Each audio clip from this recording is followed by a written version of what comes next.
Secara rasa agak berani kan? Saya ulang lagi ya. Yang bisa menghentikan keburukan atau potensi keburukan. Itu apa coba? Apa? Kematian. Berarti kematian itu menyenangkan atau menyusahkan? Apapun kamu tidak berani jawab karena kamu agak-agak duniawi itu kelihatannya. Tapi secara ilmu, kamu tahu kan kalau mati itu tidak buruk-buruk banget. Karena apa? Itu akhir dari segala keburukan. Sehingga Nabi ngajarkan kalimat itu begitu luar biasa. Allahumma ahyini maka natil hayatu khairan li wa tawaffani maka natil wafatu khairan li. Nabi melihat dunia itu begitu indah. Ya Allah, kalau saya ini hidup, anggap saja hidup ini ziyadatan li fi kulli khairin, menjadi modal saya menambah segala kebaikan. Jika suatu saat saya mati, anggap mawon rohatan li min kulli syarrin, itu akhir dari segala keburukan saya. Sehingga mati hidup ya baik karena di situ kita bisa berkontribusi, beramal soleh. Mati juga baik karena mengakhiri segala keburukan.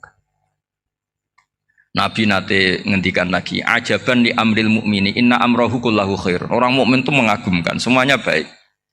In asobathu na'ma syakara fakana khairan lah. Kalau baru dapat nikmat, dia syukur, maka itu baik. Wa in asobatu dharra sabara. Kalau dapat masalah mereka sabar, itu juga baik. Sehingga orang mukmin dua sisinya pasti baik. Itu juga kalimat, maksudnya moto atau pegangan hidup. Nah berikut ini saya beri contoh, ini kenangan saya, ini contoh terakhir. Masalah jadi orang terkenal maupun tidak. Di sini dicontohkan Imam Ghazali di halaman 367 di kitab saya 367, juznya 3 di kitab Ihya Ulumuddin. Di sini beliau cerita betapa untuk menjaga ikhlas sebaiknya orang itu tidak terkenal, tidak syuhrah, tidak terkenal.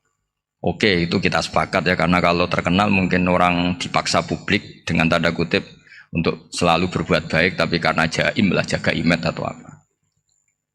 Tapi ketika dibalik pertanyaannya, kamu rela yang terkenal itu orang nggak benar, sementara yang orang benar itu nggak terkenal.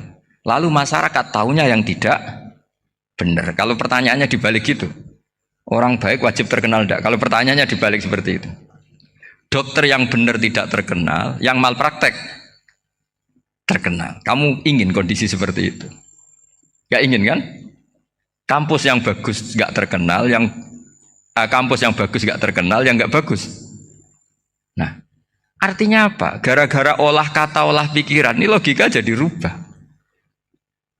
Lagi-lagi apa? Jawaban itu ada di kata-kata sebetulnya. Makanya bab-bab seperti ini tidak usahlah kita berdebat, berpolemik. Sebaiknya orang itu humul, menutup diri, apa sebaiknya orang terkenal, itu nggak perlu seperti itu.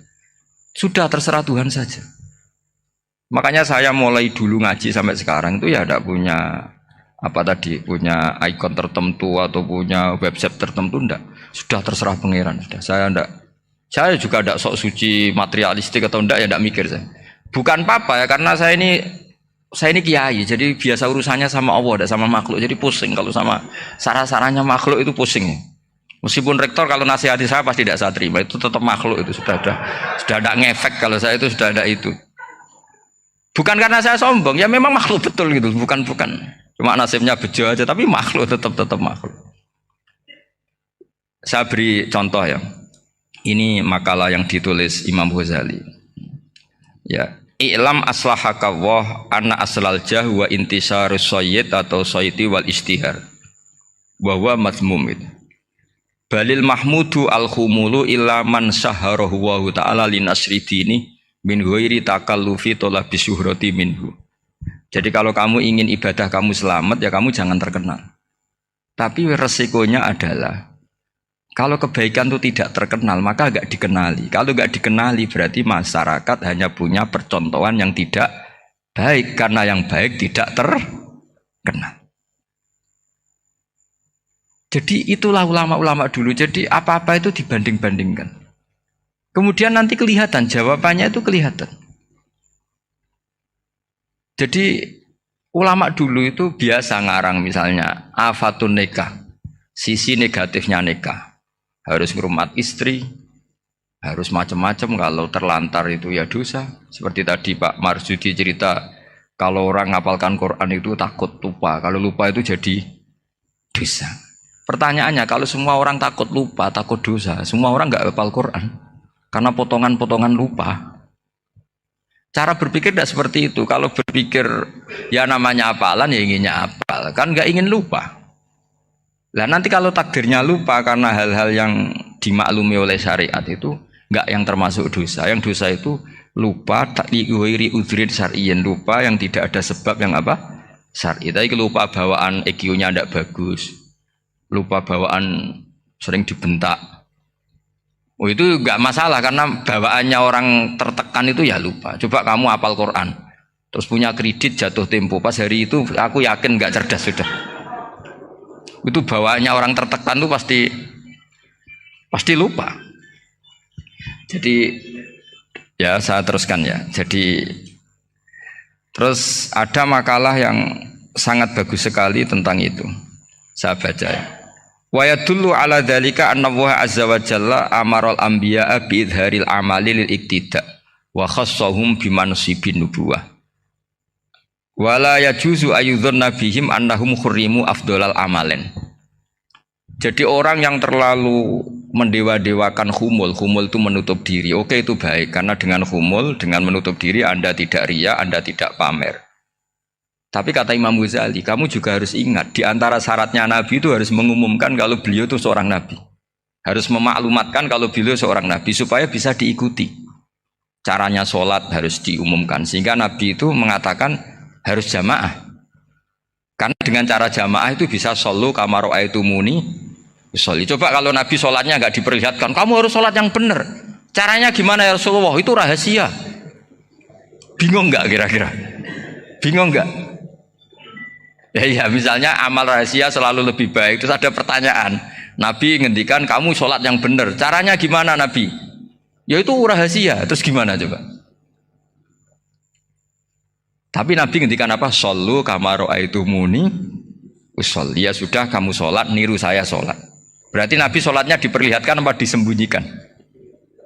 Diperlihatkan. Jadi begitu juga saya berkali-kali bilang, orang tahu kalau itu bidan ya berdasar tulisan itu bidan. Tahu kalau itu dokter gigi ya itu dokter gigi. Jangan sampai gara-gara tidak ada tulisan mau beli alat bangunan di dokter gigi. Mau periksa gigi di toko bangunan. Gara-gara apa? Nggak ada maklumat. Nah, di sini ulama-ulama selalu memaklumatkan dirinya. Termasuk Imam Ghazali ketika ngarang kitab dinamai Ihya Ulumuddin, bahwa kitab ini bisa menghidupkan ilmu-ilmu agama yang mulai hilang. Begitu seterusnya.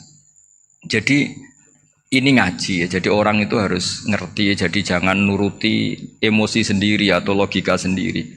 Bahwa saya suka humul, ya monggo. Agama Islam menyediakan sarana itu. Uzlah itu ya punya sisi kebaikannya sendiri. Tapi syuhrah terkenal asal tidak nuruti nafsu juga punya sisi kebaikannya sendiri. Setidaknya umat ini punya satu master kebaikan yang mudah diakses. Tapi tadi saya ulang lagi, jangan karena hadun nafsi, jangan karena kepentingan pribadi. Makanya di sini disebutkan wa yadullu ala dzalika ay ala syuhrah anna Allah taala amarul anbiya bi idzharil amal lil iktida. Allah selalu memerintahkan para nabi kalau ngamal kebaikan ya harus dimunculkan supaya bisa ditiru. Yaitu tadi kita tidak bisa bayangkan kan kalau misalnya Nabi menyuruh kamu harus sholat yang benar, kemudian sholatnya Nabi sembunyi. Kalau ditanya, Nabi saya niru siapa? Wah itu rahasia, kamu nggak boleh lihat sholat saya saat takut tidak ikhlas. Ribet kan? Sehingga jamaah itu statusnya tetap harus. Nah bedanya harus ini ulama berpendapat harus yang apa? Fardu kifayah. Tapi fardu itu maknanya harus. Tapi bukan berarti kalau nggak jamaah sholatnya nggak sah, nggak. Tapi statusnya jamaah tetap apa? Harus. Nah barokahnya harus ini orang yang baru sholatnya langsung benar karena ada yang diikutin. Coba kalau mantan dukun baru sholat terus sholat sendiri, itu mesti mirip mantra gitu. Karena dia tidak ada master percontohannya. Tapi barokahnya ada master, orang paling bodoh pun kalau sholat ya benar, karena standar ada komandonya, ada imamnya. Sehingga Imam Ahmad malah berpikir keras, syarat sahnya sholat itu harus jamaah. Cara pikirannya Imam Ahmad keras sekali beliau. Sehingga kalau orang sholat sendiri kok ada orang lain yang maunya berjamaah harus bayar, orang itu harus bayar demi sahnya sholat. Itu madzhabnya Imam Ahmad.